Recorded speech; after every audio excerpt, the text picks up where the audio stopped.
We're joined now by promoter Frank Warren. Frank, thanks for finding time to join with us, sit with us. Now, Frank, I'm going to ask you a simple question straight away.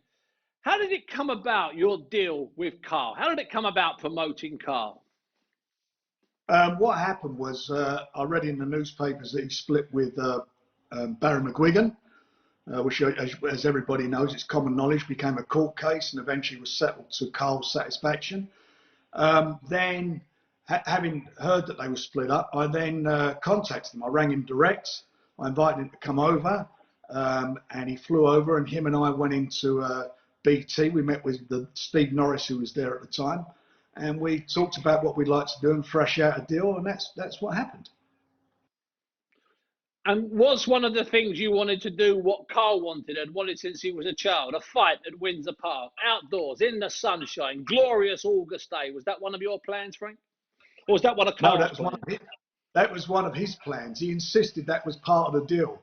And it's actually written into the contract, I remember, Carl. So I had to deliver, which I told him I would deliver. I promised him I would deliver on that. And that's the thing, just to put in there, Frank made me a promise that he could deliver Windsor Park, and that was one of the things that got it over the line, and he did it for me, so I was delighted.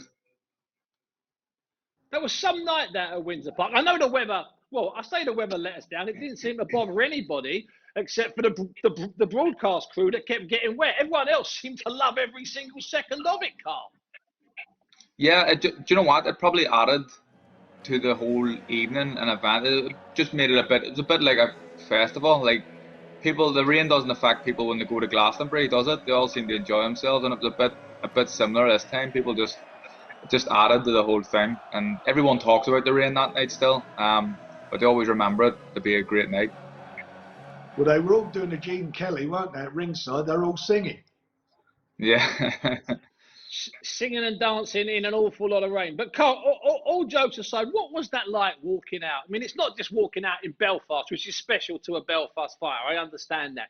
It's not just walking out in front of a big crowd. It's walking out in front of a place where you'd stood on the terraces as a boy. You know, you'd been there. It was part of your boyhood, part of your childhood.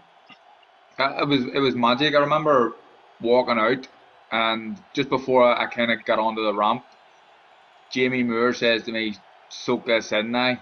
Just soak this in, take it all in, remember this." And I did that, and it was a slow ring walk, and I wanted to make the most of it. And I'm smiling on my way to the ring.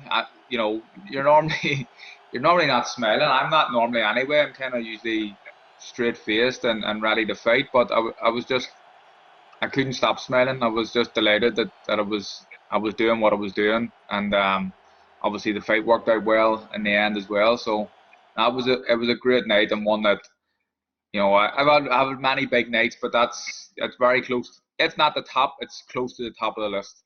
Very important for Carl. You know, he wanted that moment. We wanted to deliver it to him. But I knew fighting in front of his home crowd, in front obviously at the venue he wanted to be in front of his own fans, it brought it out of him. I knew it would, and he was fabulous that night.